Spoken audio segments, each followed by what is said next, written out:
Bienvenidos a Perspectiva Ibérica, programa del canal de YouTube del Trapecio TV. Hoy seguimos en el formato original de los dos Pablos, Pablo Castro Abad y aquí el presente, Pablo González Velasco. En este séptimo capítulo analizaremos y debatiremos con un criterio conjunto y comparado ibérico sobre el Benelux ibérico, o algunas personas la llaman la Benelux ibérica. Por aquello de la región Benelux ibérica, y el caso es que esto ha vuelto a estar en la palestra gracias al alcalde de Badajoz, Ignacio Gragera. Es un tema recurrente, es un tema del que venimos hablando en los últimos meses y semanas, especialmente Pablo Castro, y que hemos debatido también en este programa. Posiblemente le haya llegado a Ignacio en diferentes momentos estas ideas, dado que tenemos amistades comunes e incluso directas. Y bueno, el propio alcalde de Badajoz ha dicho que el iberismo es una razón de ser, y delante del embajador de Portugal ha propuesto un Benelux ibérico, ¿no? Y bueno, ha tenido eco en redes sociales, la sociedad iberista también lo ha divulgado bastante. El Benelux ibérico reabre el debate sobre una alianza entre España y Portugal con Extremadura como eje. Esto lo ha publicado Infolibre con bastante repercusión. Y bueno, Pablo Castro ha estado escribiendo sus tres últimos artículos, los tengo por aquí, uno el 22 de abril, del Benelux al Consejo Ibérico, el Consejo Ibérico como propuesta electoral, y finalmente Badajoz y la Benelux ibérica. El iberismo empieza a disputar el tablero electoral peninsular. Pues coméntanos, Pablo Castro, ¿cómo ves que se está madurando este debate? ¿Qué es lo que has venido levantando como argumentos en favor de esta idea?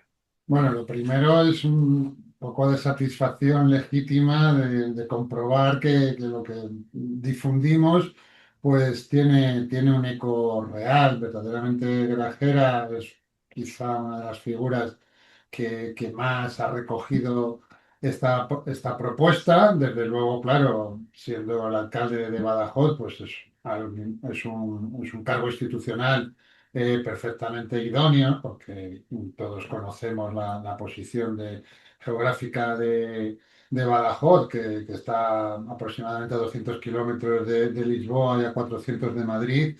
Y bueno, es el nexo perfecto entre las dos capitales.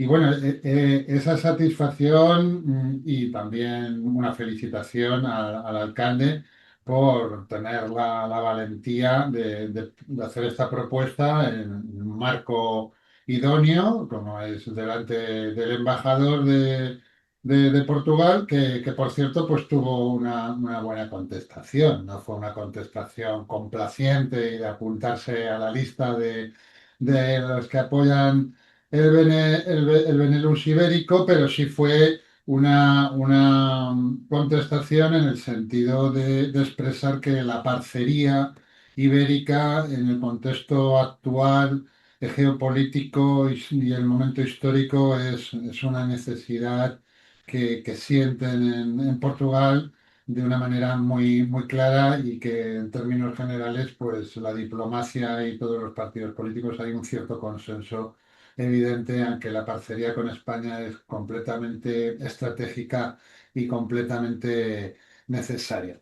Bueno, claro, sí, yo he escrito unos artículos incidiendo en esta idea, una idea que no es mía, es una idea que populariza Rui Moreira, el alcalde de Porto durante mucho tiempo, que ya ha dejado el cargo hace pocas fechas, pero que tiene su autoría en el actual ministro de Asuntos Extranjeros, de Asuntos Exteriores de Portugal, Paulo Rangel. De lo que he podido comprobar, pues esta idea la empezó a desarrollar en artículos en un diario hoy desaparecido o independiente, que, que hizo varios artículos, que luego pasó a un libro en el año 2010 por Paulo Rangel.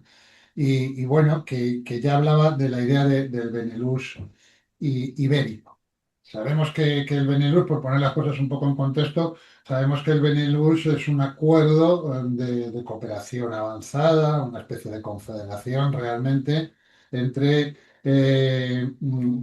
Bélgica, Holanda, los Países Bajos y Luxemburgo. Un acuerdo que tiene unas fechas incluso anteriores a la Unión Europea y que tiene unas estructuras, unas instituciones legislativas, también judiciales. Tiene un entramado institucional bastante potente, pero bueno, no deja de ser un acuerdo entre países soberanos. Esto es así. Por tanto, es un modelo que es perfectamente exportable. El Consejo Norte, ¿no? Que también une a los países escandinavos, es algo similar. Es decir, que hay varios ejemplos en el marco europeo como para que esto sea traspasado a la península. Y bueno, hay un poco de debate que podemos intercambiar. Es decir, porque incluso cuando haces tú esta entrevista a Jordi Pinto, en algún momento le preguntas sobre la idea del Consejo Ibérico, que es, bueno, nuestra traducción, digamos, que es institucionalizar la cooperación. Y él, bueno, viene a decir más o menos que con lo que tenemos, pues podemos avanzar mucho con los marcos actuales, con el Tratado de Amistad, que es de fecha de reciente, del 2021, y con los diferentes instrumentos como las eurocidades, las euroregiones, las cumbres.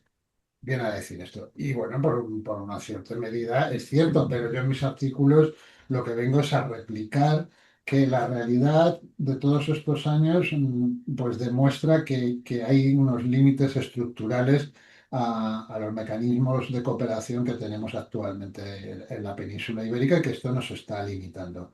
Y la prueba del algodón, la prueba objetiva de que esto es así, es comprobar año tras año prácticamente, que las declaraciones conjuntas que se firman en las cumbres, pues marcan unos objetivos que no dudo, desde luego, y no dudamos de que sean la voluntad de los gobiernos, pero que entendemos que por falta de mecanismos concretos, de instituciones, etcétera, pues no se llevan a cabo.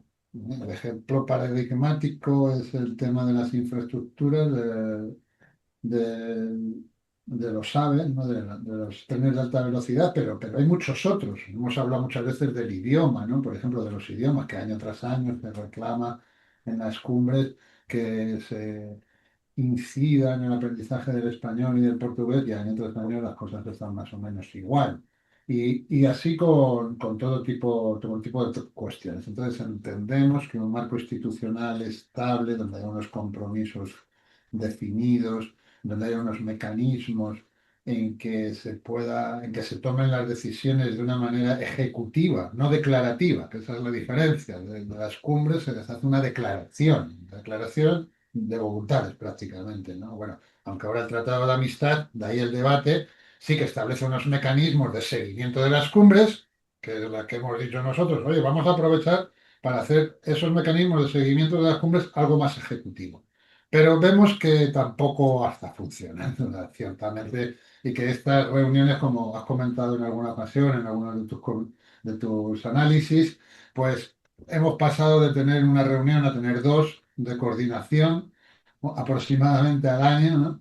En el que los gobiernos pues tratan de poner un poco, de incidir en La, que se cumplan los acuerdos. la única novedad es esa del Foro Estratégico Luso Español para la Competitividad que la encabezan Eso es los una novedad. ministros de Economía, ¿no? Que ya lo comentábamos en otras perspectivas Sí, sí. ibéricas, que evidentemente el ministro de Economía a veces puede hacer más incluso que el de Exteriores o otras personalidades o los que están en la cooperación transfronteriza que a veces no tienen un poder real para ejecutar los presupuestos, etcétera, ¿no? Y entonces pues parece que por ahí está avanzando y hay una cierta esperanza, ¿no? En Carlos Cuerpo, que tiene la sensibilidad por ser de Extremadura y es eso, ¿no? Porque en realidad con lo que existe, si tuviéramos las personas adecuadas, se harían muchas cosas. El problema es que cuando no tienes las personas adecuadas, por lo menos las que no son adecuadas las tienes que encauzar en una dinámica institucional que no sea la de siempre, la de olvidarse de Portugal o del vecino hasta que aparece a la vista la siguiente cumbre, ¿no? Entonces, por eso tiene todo el sentido de que haya esos enlaces. Y es curioso, una cosa, yo revisitando un poco lo que eran los años 80, ¿no? Desde dónde se partía y tal, y existía entonces un consejo hispano-portugués que, por cierto, no fue derogado, porque los últimos tratados no lo han derogado, y era presidido por el ministro de Exteriores y después algunas comisiones, algunos técnicos, ¿no? Que después eso lo que vendría a sustituirse, yo creo que es la comisión esta hispano-portuguesa para la cooperación transfronteriza, ¿no? Pero bueno, que si se puede, y existe también la comisión esa de enlace que la están llevando a cabo, en teoría, los secretarios de Estado para la Unión Europea de los dos países, ¿no? Y después está la cuestión de la institucionalidad barra simbología, identidad, que no está de más, ¿no? Que tenerla agrupado. Eso sí, intentando que el coste sea lo menor, el menor posible, ¿no? Sí, digamos que un Benelux ibérico pues va a ser la cooperación obligatoria, por así decirlo, por simplificar, ¿no? Porque hay unos planes que cumplir, hay una visibilidad mayor, hay una institucionalización, hay incluso el Benelux pues tiene sus órganos judiciales Claro, compartidos. en todos los poderes tiene que haber enlace, ¿no? Tiene que haber Tanto un en enlace. el parlamentario, el judicial, yo qué sé, a nivel de policía, a nivel, claro, de los ejecutivos. En nuestro caso también, los gobiernos autonómicos tendrán que tener algún papel, sobre todo los de frontera, ¿no?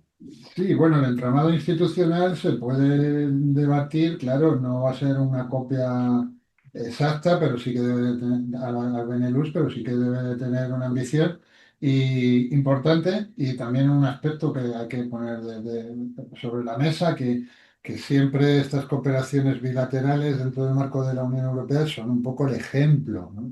Es decir, que puede servir de espejo, de ejemplo al resto de Europa, como nos está sirviendo ahora a nosotros para proponer una cooperación regional dentro de la Unión Europea, que es la del Benelux, al fin y al cabo. Entonces, unos a otros, o unas partes de otras a Europa, pues nos apoyamos y tenemos esa sintonía. Insistimos que el marco natural de cooperación entre España y Portugal es obvio, porque compartimos una península, lazos históricos, idiomas comunes, eh, idiomas comunes, exactamente comunes, no, idiomas comprensibles. Ahora mismo estoy yo desarrollando un proyecto en Twinning, que es un proyecto educativo en el que se comparten actividades entre escuelas, instituciones educativas, y hablamos cada uno en nuestro idioma. Yo comprendo y entiendo, bueno, y más o menos hablo portugués, pero los compañeros no habían tenido prácticamente contacto con el portugués y profesores de Oporto hablando naturalmente, que se consigue una intercomprensión prácticamente absoluta en nada de tiempo. Yo me quedaba un poco asombrado. Es cierto que el idioma... Sí, cuando sobre todo la conversación es un tema que se comparte, que se domina técnicamente, ¿no? Sí, un vocabulario Es muy común. fácil. Y unos niveles de educación parecidos entre personas. Ahí yo creo que la intercomprensión es automática, ni siquiera requiere Uno mucha falla. técnica, un poco de fonética, un poco de exposición, ¿no? Pero eso es Bueno, facilísimo. pues todos esos factores, claro, hacen que la cooperación entre España y Portugal sea algo pues, muy natural. Los números cantan también económicos, de los intercambios, la mutua dependencia en múltiples aspectos que tenemos, las singularidades ahora, por ejemplo, en el tema energético, que es muy importante, con la energía solar, con el hidrógeno verde. Tenemos una agenda de conexiones enorme y luego pues la geopolítica de que los intereses ibéricos, porque son convergentes, pues a veces hay que defenderlos en estructuras plurinacionales y hay que estar unidos y se está más unidos si se comparte un marco que así lo establezca ya. En fin, son todo son todo cuestiones que en el fondo creo que tienen una oposición pequeña, muy pequeña. Evidentemente hay oposición a estas ideas.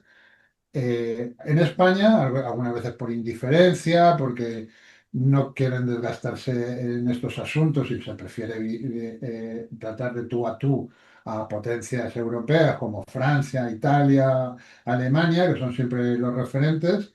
Y en Portugal, pues hay una pequeña reticencia histórica de no verse pues absorbidos y opacados por el tamaño de España, pero ciertamente creo que esas reticencias en Portugal son también casi simbólicas, en el más sentido también, en el bueno y en el malo, simbólicas porque son escasas, pero en el malo porque es el marco de simbología nacional, que no va a ningún lado porque no es lo que está sobre la mesa, no está en nuestro debate por lo menos, pero que muestra esa dinámica.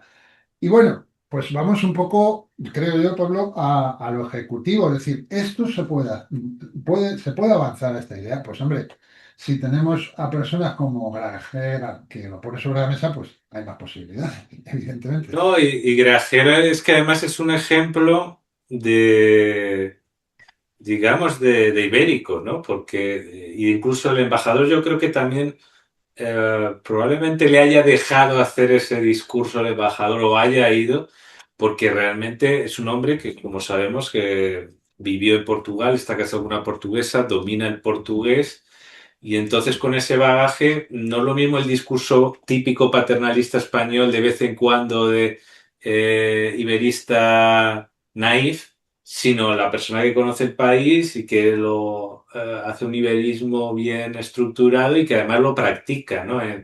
En su vida personal. Es verdad que no necesariamente todo el mundo tiene que saber portugués, no necesariamente todo el mundo tiene que haber vivido en Portugal, pero sí que es Seguro. verdad que tienes que tener el conocimiento del país, de alguna manera, antes de hacer discursos demasiado de elefante en una cacharrería, ¿no? Y realmente él, a pesar de que lo que hemos hablado, que a lo mejor en Badajoz sí que hay unos contrastes muy fuertes con el otro lado de la frontera, pero aquí hemos tenido la suerte de que ha caído la persona adecuada ahí. ¿Dónde tendría que caer la persona adecuada? Pues en el Ministerio de Asuntos Exteriores y en otros sitios, ¿no? Sí, bueno, que debería de caer en la presidencia del gobierno directamente, Sí, porque claro. es realmente quien muchas veces parece mentira, ¿no? Pero que muchas veces ciertos personalismos son los que consiguen dar el punto definitivo a avanzar.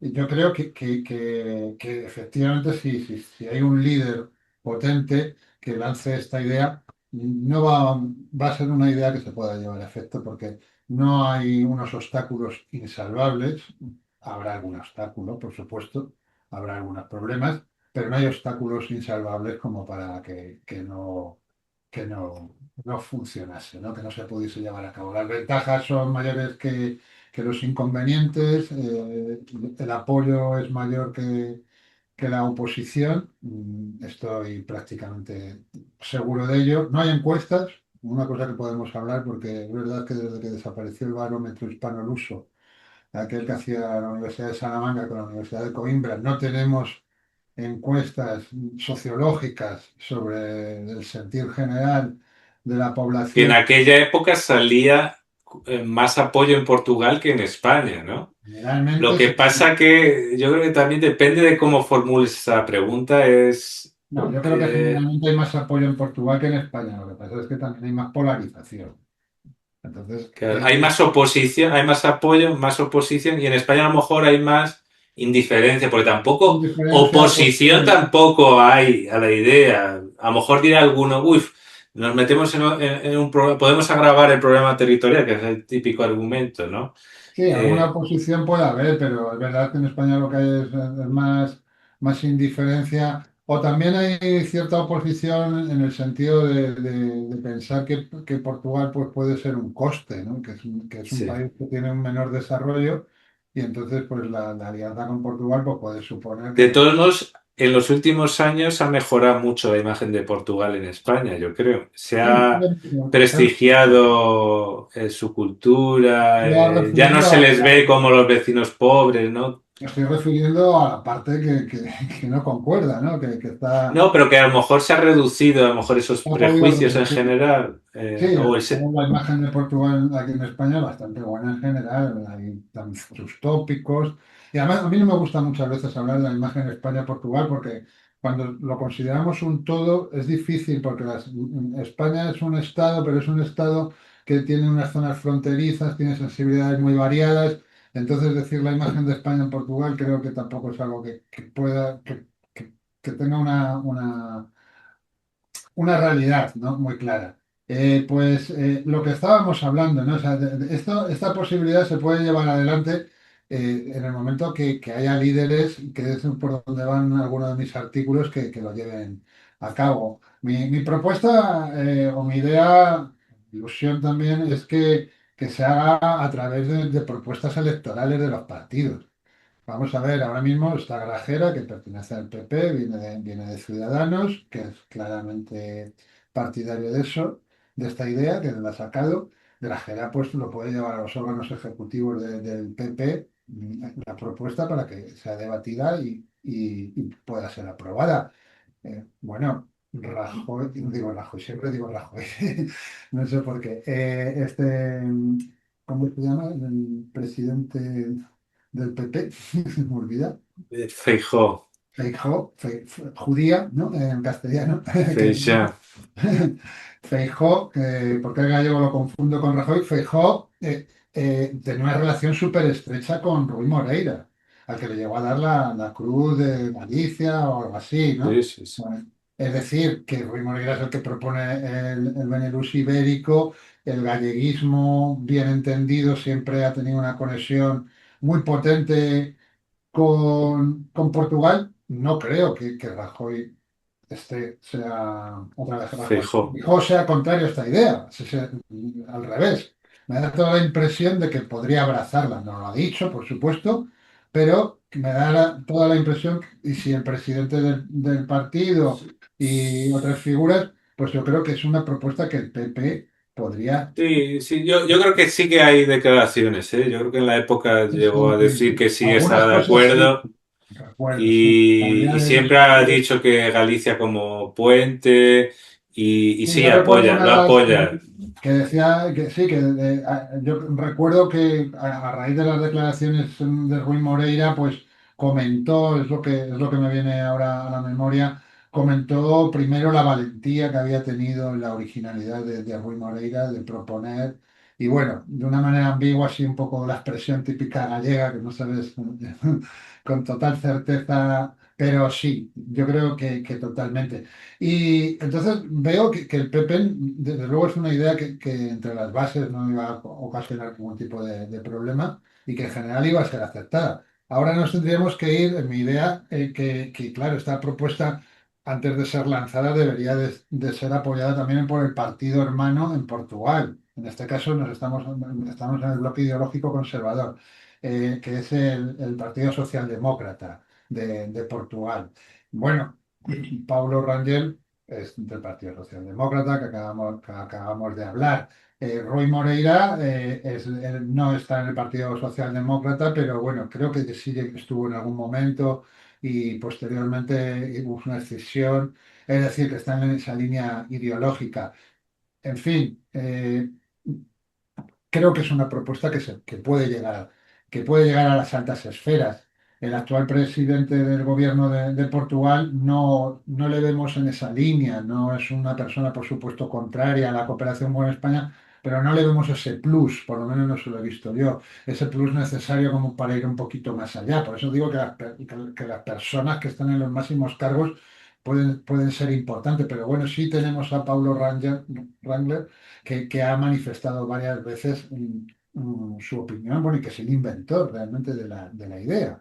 De trasladar la experiencia del Benelux a la península ibérica y es una de las máximas figuras.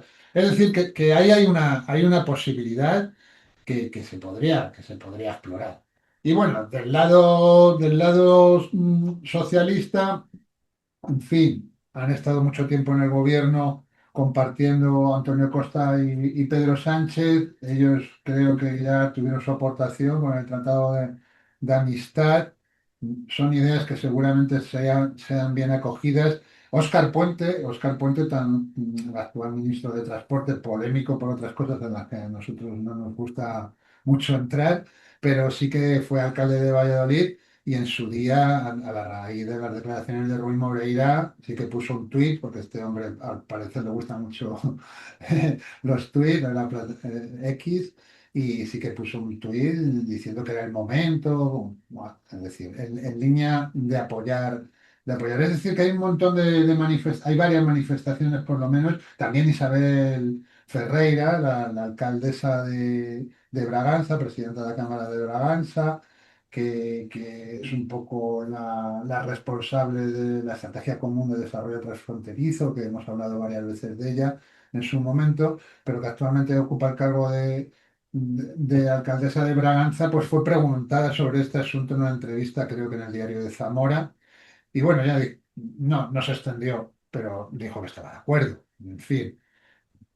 Y volvió, pues es una persona muy de estar por el terreno y volvió, pues dice, hay que aprovechar, a ver si se hace una euroregión en esta zona y vamos a aprovechar todos los mecanismos y se fue a hablar de las infraestructuras concretas que faltan en la zona, como por ejemplo la autovía de Zamora a Braganza y otras cosas. Pero desde luego la idea no la descartó y de hecho mostró su apoyo. Es decir, que pensamos que hay suficientes mimbres como para que se pueda concretar en un medio plazo. Y bueno, yo quise poner un poco el cebo también en los artículos a los partidos políticos, porque bueno, los partidos políticos son unos optimizadores de captación de votos. Su idea es captar votos para llegar al gobierno, aparte de, lógicamente, defender una ideología. Y bueno, esta idea pues puede ayudar a los partidos a que sus votantes pues les apoyen y conseguir votantes nuevos o específicos que puedan estar interesados en apoyar esta idea. No es una idea, pensamos que central de un debate político nacional, porque va a estar lógicamente ese debate más centrado en asuntos del día a día, como la crisis de la vivienda, por ejemplo. Y en el caso de las corrupciones, pues no, son los que están copando todo el día la información, pero quizá precisamente por esa artera que pueda haber, sobre todo en zonas fronterizas, pues puede haber un apoyo. Y puede ser la corriente ideológica que sea capaz de abrazar esta idea, pues puede tener un plus, que puede ser un plus muy importante a la hora de ganar unas elecciones. Hombre, en Portugal gran parte del país se puede considerar transfronterizo, es decir, que el impacto puede ser mayor. Puede ser mayor porque por una cuestión de tamaño y bueno, en España es verdad que las zonas próximas a Portugal no tienen una gran densidad de población, pero puede tener también su importancia y su impacto. Entonces, bueno, nuestra ilusión como movimiento es que estamos un poco contentos porque alguien nos ha escuchado un poco, ¿no? Y parece que al poco de escribir estos artículos y de insistir, pues Grajera ha tenido la oportunidad de ponerlo en el debate público y lo ha puesto y esperamos que se pueda seguir. Yo por mi parte voy a seguir insistiendo, buscando matices y dando apoyo y haciendo propuestas concretas y tratando de facilitar e insistiendo que el movimiento iberista tiene una propuesta muy clara y que podemos desarrollarla hasta el punto de que sea una realidad. Pues sí, incluso por comentar otras ideas que dijo Grajera en esa conferencia en la Nueva Economía Forum en Madrid, comentó la anécdota esa de que ciudadanos pacenses, respondiendo a una encuesta, consideraban que ir a Portugal no suponía una visita al extranjero, porque contestaban como que no habían ido al extranjero recientemente, pero sí habían ido al Alentejo, ¿no? Y esto A lo habíamos Portugal. hablado alguna vez de no considerarnos por lo menos culturalmente extranjeros entre sí, ¿no? Claro, claro, sí. En Badajoz el día a día parte del día a día, pues pasar a Portugal, a Elvas, que es la ciudad más grande, pero también a lo mejor a Évora, a Campomayor, en fin, es una cuestión del día a día y van a identificar siempre el extranjero, lo identifican con más allá de los Pirineos, por el norte y cruzar el estrecho por el sur. Eso es evidente. Otra cuestión también de Badajoz, claro. En un hipotético Benelux ibérico, pues Badajoz podría ser la sede de las instituciones, Badajoz y Elvas, lógicamente, y Campomayor, en fin, zonas fronterizas, por lo que también para los pacenses pues puede ser un interés Y, añadido. y también comentó que también ha sido polémico, ¿no? El tema de la priorización del eje atlántico y el eje, digamos, del sudoeste ibérico en relación al ámbito ferroviario. Comentó que él entendía, Grajera, que Portugal quisiera priorizar el eje Lisboa-Porto en materia ferroviaria, pero prioritario no significa único o excluyente. Y cuidado porque el gobierno eh, ya ha hablado de doble prioridad, porque al fin y al cabo las obras, es verdad que existe, pues eso, recursos escasos, pero las obras, hay suficientes empresas, pues se reparten por tramos como para estar construyendo en paralelo. Y de hecho, está ocurriendo. Lo que pasa es que una lo están haciendo ya directamente en la versión AVE, versión, vamos a decir, máxima calidad y otra como digamos, una Alvia, ¿no? Es lo que se está haciendo de momento para, para Lisboa-Madrid. Pero bueno, que es escalable y hay algunos tramos que incluso yo creo que ya están casi como alta velocidad, ¿no? Es decir, que eso se ha ido avanzando a trancas y barrancas y sobre todo ya tomaron la decisión del aeropuerto, ¿no? Que será del otro lado del Tajo y que y coge de camino hacia Badajoz y está también, que eso también va a ser un dolor de cabeza, pero ya han tomado la decisión de la tercera vía, ¿no? Sobre el Tajo, ese tercer puente, ¿no? Y esperemos que no se dilate tanto, ¿no? Porque al final va a haber que meter más dinero siempre para compensar todo ese tiempo perdido y que se sigue perdiendo. Bueno, nunca es tarde si la dicha es buena y las infraestructuras van a tener que llegar. Es cierto que mientras pues ha seguido evolucionando en la cooperación, es decir, que la falta del tren tampoco supone, no es el fin del mundo, pero es una necesidad que está ahí, y que es una necesidad bastante marcada. Y es una necesidad marcada para las dos capitales, pero también y muy significativamente para los puntos intermedios, claro, porque el AVE tiene sus paradas, lógicamente, y ayuda mucho a los puntos intermedios. En este caso estamos hablando de Badajoz, pero el río portugués, que es una zona con dificultades de desarrollo, pues sería también muy favorecido. Lo de la doble prioridad es una cuestión de sentido común. ¿Qué podemos decir sobre eso? No se puede entender muy bien en que alguien haya utilizado alguna vez el argumento que es prioritario ir a Oporto.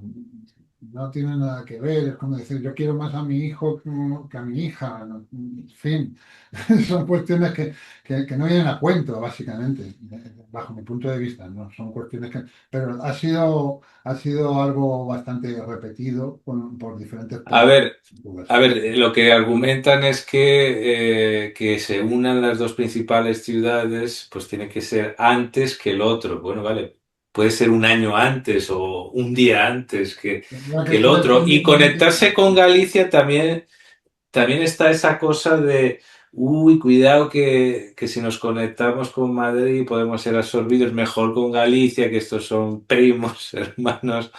Lo que pasa que al final, si es conectarte con Europa y con las capitales europeas, la dirección es hacia allá. Podría ser Salamanca, podría ser el otro lado. Y además, lo que siempre hemos defendido en el trapecio es todas las conexiones, las cuatro o cinco que había proyectadas, todas son bienvenidas.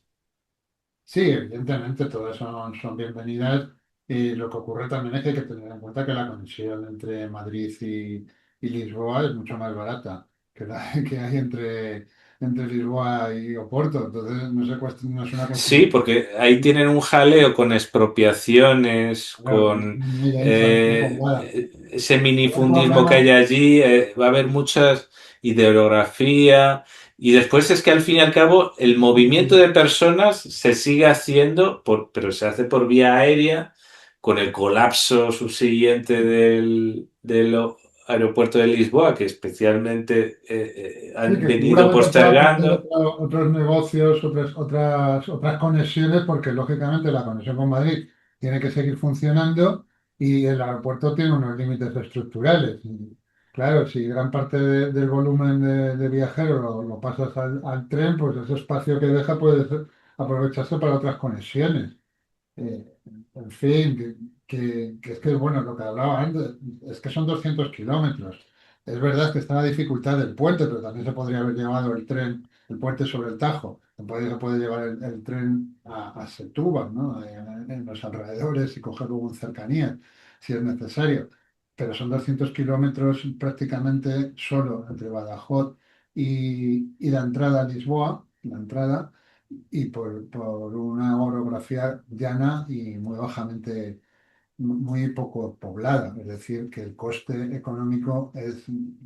Antonio García Salas alguna vez ha dicho las cifras y es una de diferencia entre la inversión que se necesita para llevar la alta velocidad entre Lisboa y Oporto o llevarla entre Lisboa y Badajoz, y luego ya España tendrá que ocuparse de su parte, lógicamente, y son unas diferencias abismales.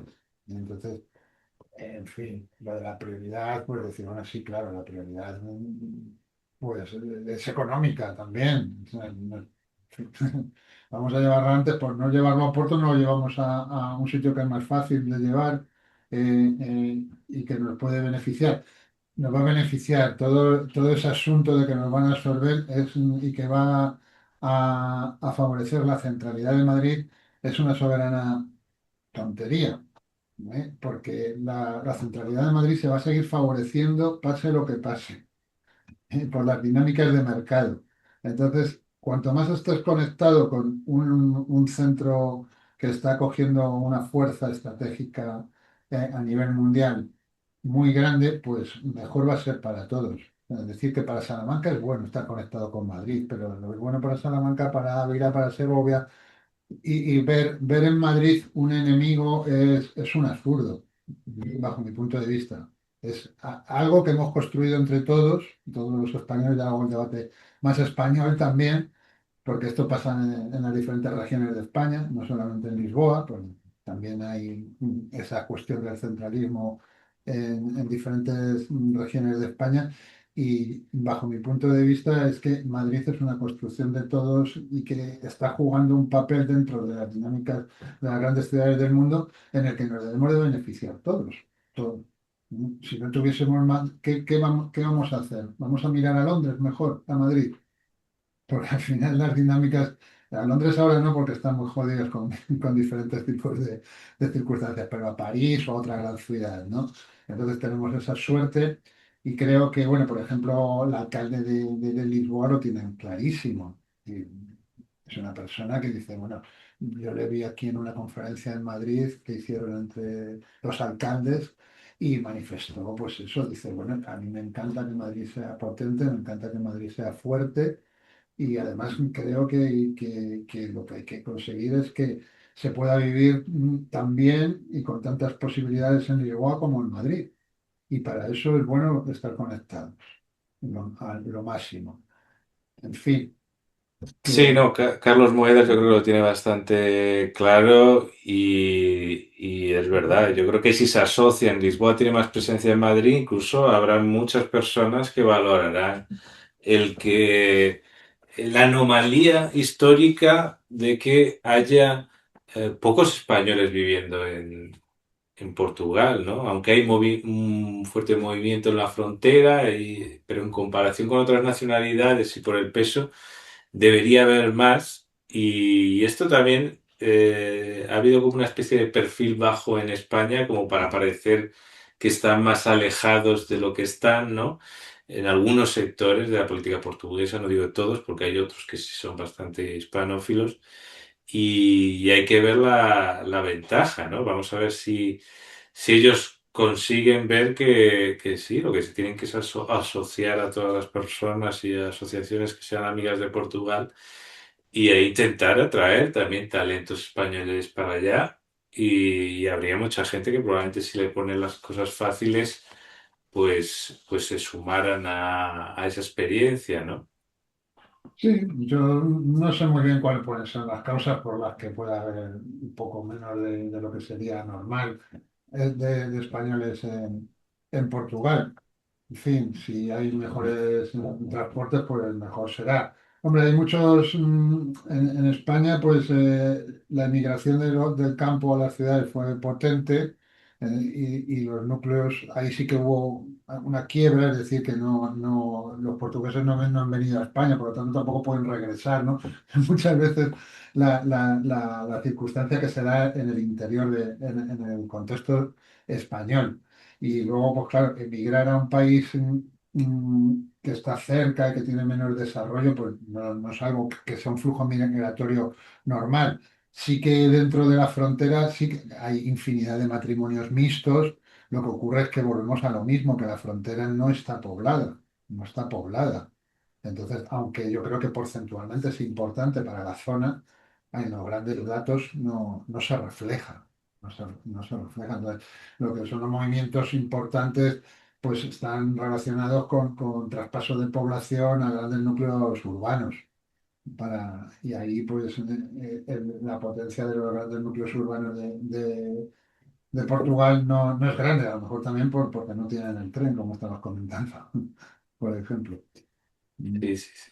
Bueno, Y pues. bueno, si quieres, rematamos este asunto o ya vamos directamente a otro tema, tú dirás. Bueno, pues yo sí, pero por mi parte, pues está bien así, ¿no?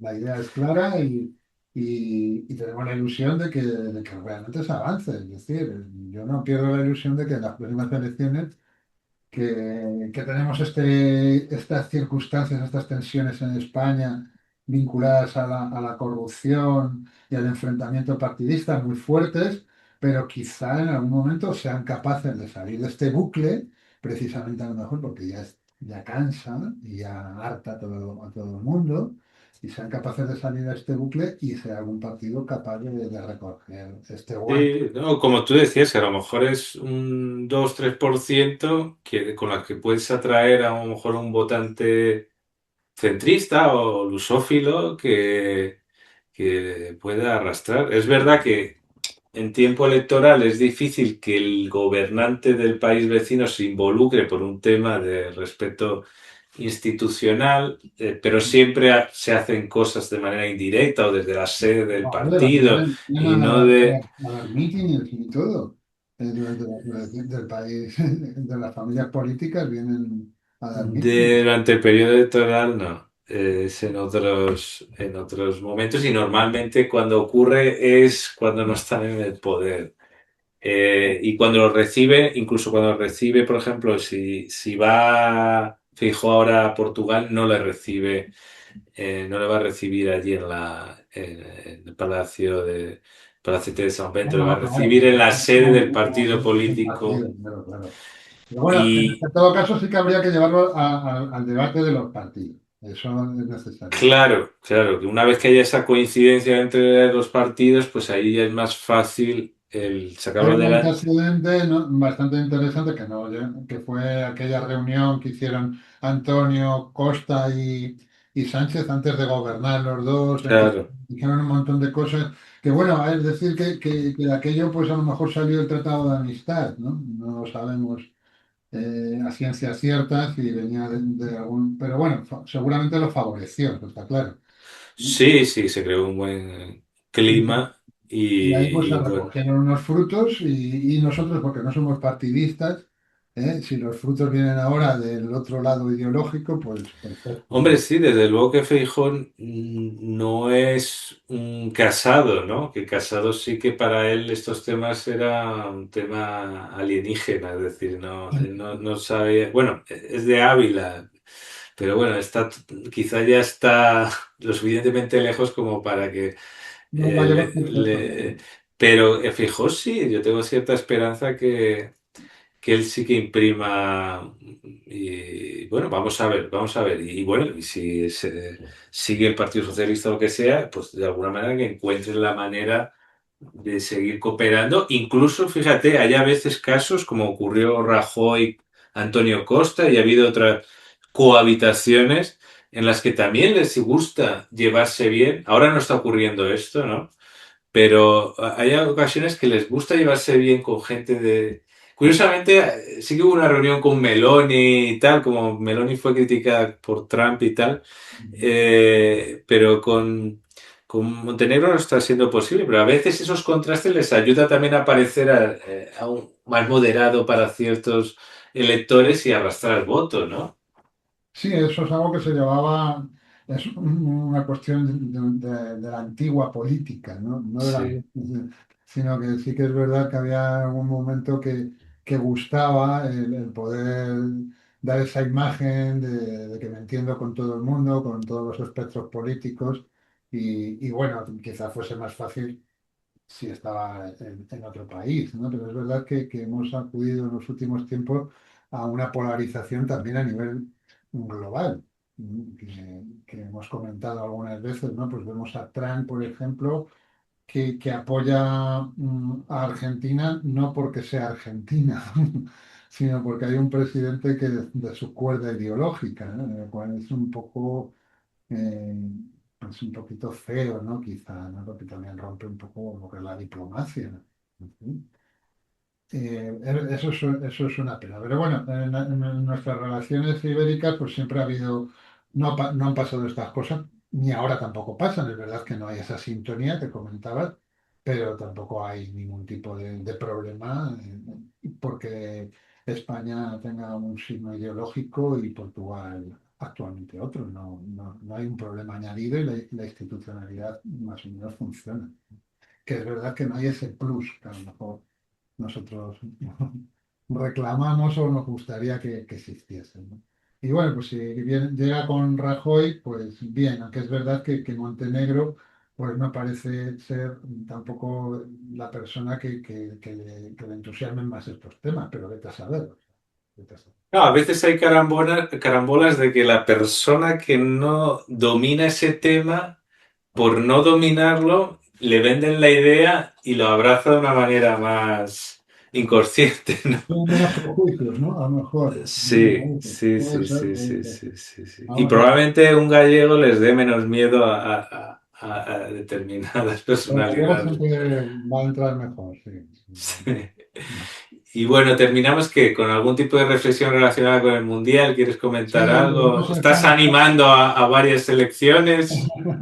vamos a estar ahí, ¿no? Porque es un poco la cultura popular, el fútbol en España y en Portugal, en los países iberoamericanos, pues es una religión casi, algunos más que otros.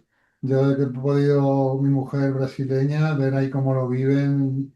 Ella ya de por sí, que no es nada especialmente futbolera, pero cuando juega a la selección parece que le cambia un poco el carácter y ver la televisión brasileña también, cómo lo viven. Y igualmente en Portugal, pues bueno, tenemos al Mito, a Cristiano Ronaldo, que parece que ha metido 2 goles. Y bueno, es un referente. El deporte siempre también a veces pues nos viene bien para apoyar nuestras ideas, porque hay muchos jugadores de Portugal en España. Actualmente también el entrenador de fútbol de la selección portuguesa es español. Y bueno, tenemos El Real Madrid también va a haber una reaportuguesización del Real Madrid, ¿no? A través de Mourinho van a traer otros Mourinho. jugadores y siempre han girado mucho, ¿no? En torno a ese Sí, vínculo, es ¿no? algo que siempre bueno, se ha acercado a los pueblos y que algún jugador también se ha significado por su apoyo no al liberismo, la verdad es que tampoco hemos encontrado, pero sí que a un hermanamiento muy Sí, sí, especial, como ha sido, por ejemplo, pues Futre o Futre, Figo, han sí. expresado una sintonía con España y un vínculo pues muy particular y que desde luego ha ayudado. Y bueno, el hijo de Paulo Freire sí que es alguien que ha participado de actos de iberismo, de sociedad iberista, y en fin, que es un ámbito. Y bueno, podemos comentar que ya pues el próximo mundial va a ser en la península y en Marruecos, y de bueno, que es un ejemplo de colaboración importante y que puede servir un poco de ejemplo, ¿no? Porque es muy difícil que a un país tan pequeño como Portugal pues le concedan un mundial. Y es muy difícil también que a un país como España, que ya ha organizado uno y dos, pues le vuelvan a conceder otros si no va acompañado de otros. Es decir, que esa parcería está funcionando. En este caso también tenemos a Marruecos. Marruecos también es un país hermano, lógicamente, y también hay unos lazos históricos tanto con España como con Portugal importantes. Y bueno, puede ser un acontecimiento el del Mundial 2030 que lo tenemos en el horizonte, que suponga también pues un símbolo de cooperación y de avance en las relaciones ibéricas. Claro que sí. Sí, ¿no? Ha ayudado a bajar ciertas tensiones, aunque están subterráneas, ¿no? Y bueno, de alguna manera también el deseo de todos es que Marruecos siga desarrollándose económicamente y en general África también para que haya también movimientos de ida y vuelta, ¿no? De que haya también gente que vaya a vivir allí, que no solo los movimientos migratorios vayan en un lado, que los movimientos también económicos vayan en los dos sentidos. Y el mundial puede servir de ejemplo también para eso, para inaugurar una nueva etapa africana, ¿no? En positivo y bueno, y fortalecer todos esos vínculos mediterráneos, norte y sur, ¿no? Que son fundamentales. Pues si te parece, lo dejamos aquí. No sé si quieres rematar alguna cosa más sobre iberismo. Tú ahora mismo estás en un momento optimista, ¿no? Ya sabes que tenemos nuestras Claro, claro. subidas y bajadas, ¿no? Y ahora te he visto yo últimamente que has cogido Sí, fuerza, ¿no? bueno, quizá un poco lo de grajera, pues ves que hay en determinados momentos que lo que se va sembrando, pues se recoge. Y bueno, pues vamos a ver si tenemos suerte y esto del Benelux ibérico pues tira para adelante y ciertas esperanzas pues sí que tengo y creo que nos van a escuchar. Yo creo que esta vez sí que nos van a escuchar, incluso nos van a contar con nosotros para que podamos asesorar desde nuestra larga experiencia en algunos aspectos. Claro que sí. Es que eso es fundamental, que haya las personas adecuadas en los sitios adecuados. Y bueno, vamos a esperar si ese 2030, ese 2030 conseguimos ese Benelux ibérico. Bueno, hasta aquí este programa, este séptimo programa de Perspectiva Ibérica. Ya sabéis dónde encontrarnos en YouTube y en redes sociales y seguiremos haciendo programas mensuales. Está el verano de por medio, pero bueno, cuando sea volveremos y seguiremos contándos y debatiendo diferentes temas con un criterio conjunto y comparado ibérico. Muchas gracias y hasta la próxima.